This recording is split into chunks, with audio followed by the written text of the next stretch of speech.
Not only did they face the Los Angeles Kings, but the Edmonton Oilers also faced the injury bug and the officiating. All that and more today on Oilers Digest as we try to recap that game last night, folks. I don't know what to tell you.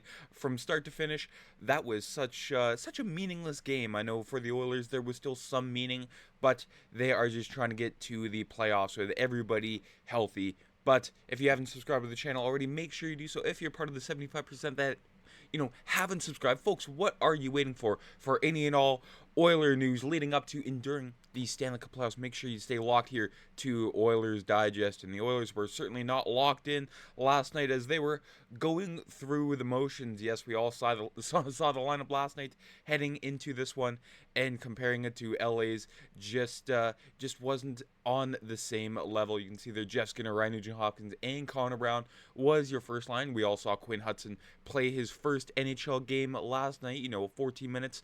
Didn't really do a whole lot, but I mean, who on this roster did when it comes to the Oilers, or as Philip Deneau of the LA Kings called it last night, their B squad, and they're trying to hurt us tonight, as we all saw during the game last night. Apparently, that's what the LA Kings saw, and they fielded pretty much their entire healthy roster, minus Joel Edmondson. Drew Doughty was questionable heading into last night's game, but he eventually did play in the it was an expected result here, 5-0, as we like to call it here in the business. A scheduled loss there, with Darcy Kemper officially not getting the shutout as he was replaced by David Riddick halfway through the third period. But just taking a look at the scoring summary, I'm not going to get too far into the numbers here, folks. There was really not a whole lot meaningful from last night's game to take away on the score sheet. I mean, on the ice, on the penalty sheet, yeah, there was, but not on the score sheet. Former Oiler Warren Fogle gaining his revenge on the team. Quentin Byfield made it 2-0.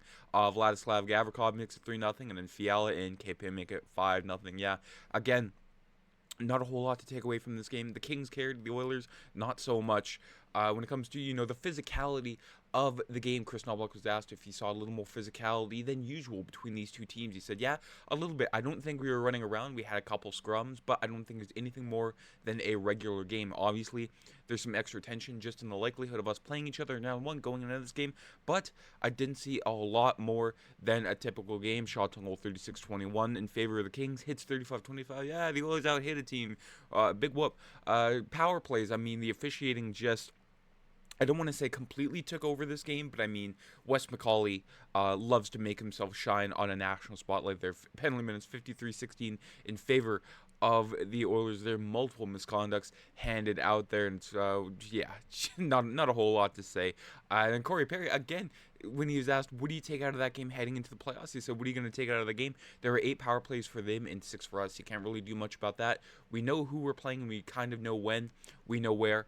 It is a matter of being ready. Now, with the LA Kings locking up home ice advantage, there's a very good chance the Oilers will begin Game 1 on Sunday night. There's the LA Lakers share the same building as the Kings, obviously, and they have home court advantage, and they begin their series on Saturday night, and Game 2 will be Monday night against the Timberwolves. So it's all but certain that the Oilers in Kings will begin on Easter Sunday night. They're chocolate and hockey, folks. There is no better combo. But the penalty the penalty sheet here, tons of misconducts in bad blood boiling over there, with even Jeff Skinner getting in the fray there with a slashing penalty. But Darnell Nurse, 10-minute misconduct, apparently for talking too much to the official, even though he does wear an A.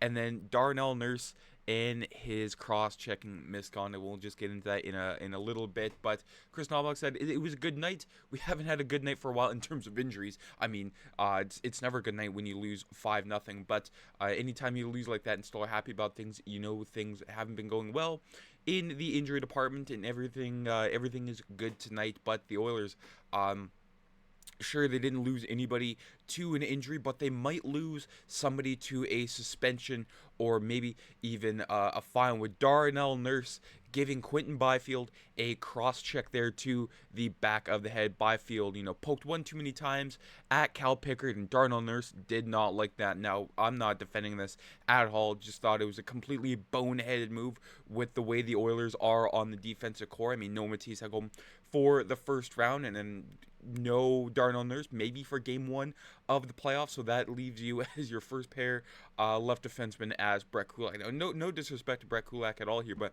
Darnell Nurse, sure, tensions are high. We know we don't like the Kings, but sometimes you have to get your emotions in check and save it for the playoffs and not the second last game of the regular season when sure the Kings are playing for something, but really just a meaningless game in the standings. And after tonight, after today, we'll probably forget about that game amongst the many other Kings Oilers games that we've seen over the past couple years. I mean, we all saw Mikey Anderson slew foot Leon Draisaitl suffering a high ankle sprain there. Of course, I'm not, saying okay, what about this one? I'm just saying, the bad blood over the years between these two teams. It's gotten a little more dirty than we'd expected to. I mean, fourth straight year that they meet each other in the first round of the Stanley Cup playoffs.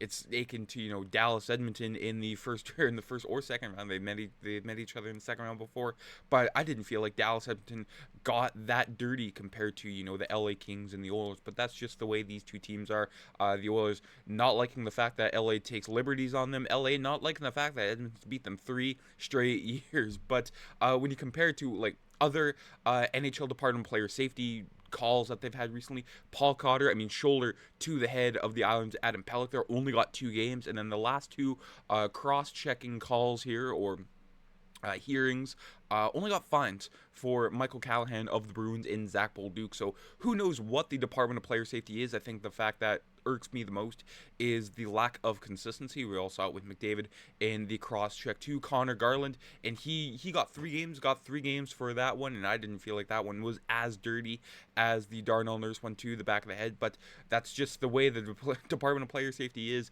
and then this is the way they make the rulings with a dartboard.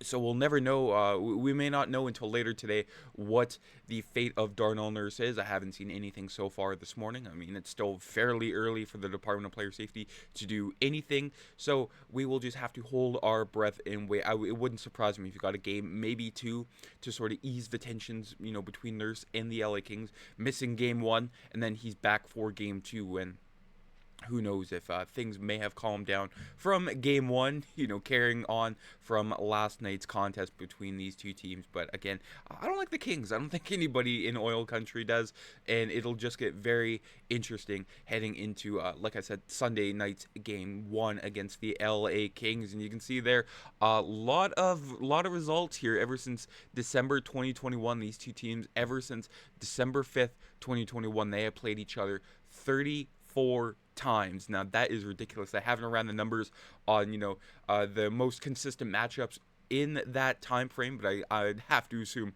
the Oilers and Kings are up there. The only other matchup I can think of is maybe Tampa Bay in Florida. They've seen each other in the playoffs twice, but the Oilers and Kings might be one of the NHL's best rivalries going in this day and age. And Connor Brown agrees. Great team in Edmonton, great team in LA. Says it's a good team over there and it's a good team in here. It's going to be a good series.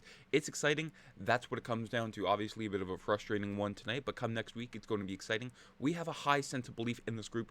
We think we can do something special, so it'll be a fun one. And we haven't seen a healthy Oiler team against the LA Kings all year long, so we saw the 2 games with a fairly healthy Oiler team back in December, in January, when the Oilers lost 4-3 in overtime and they won 1-0 in a Stuart Skinner shutout there. So the two teams, when they are both healthy, on an even playing field, comparing this one and the one on April 5th, that Saturday afternoon. Sure, the Oilers put up a fight in that one, but we will have to see what this Oiler team truly looks like with guys like Trent Frederick, Evander Kane, no Matisse Ekholm, unfortunately, Connor McDavid, Leon Draisaitl, Zach Hyman, so on and so forth there. So I'm not really that worried. The Oilers, they know what they're up against. They've seen this team so much in the past. And Knoblauch even said too, there's not much different about the LA Kings comparing them to last year. But the Oilers, they still have one more game. I'm acting like this is the season finale, but it is not. What is next for the Edmonton Oilers? Well, they were on the road for 1, they were back home for 1, and now they're on the road for one more game against Macklin Celebrini in the San Jose Sharks there. We should see something very similar lineup-wise to what we saw last night, except you swap out Cal Pickard for Stuart Skinner as he gets the start for the Oilers' regular season finale before they have a few days off before heading to Los Angeles, California to take on the LA Kings. But that is it for today's video. Let me know down in the comments what you thought about last night's game. Did you fall asleep during it? I mean, I had periods of dozing off during it. The prime broadcast, the Oilers haven't had, much luck on those broadcasts, being shut out, I do believe, in three out of the 4 of those contests. They didn't win a single prime game all year. They went 0 for 4, so not ideal. Hopefully we don't have to see that the Oilers on too many of those ever again, as it just seems to be a bad omen. But again, let me know your thoughts about the game last night, and let me know your thoughts about the Darnell Nurse. Do you think he'll be suspended? Do you think he'll just be fine? I'm very interested to see. I know a lot of you are also frustrated with the Department of Player Safety's consistency, as is all across the board, not just Oil fans, but Leaf fans. Just everybody in general, they all seem to be on one side, and that one side is they do not like the wheel, the wheel that the Department of Player Safety uses to determine suspensions in fines there. But take care. Have a great rest of your Tuesday, folks. I'm Matt.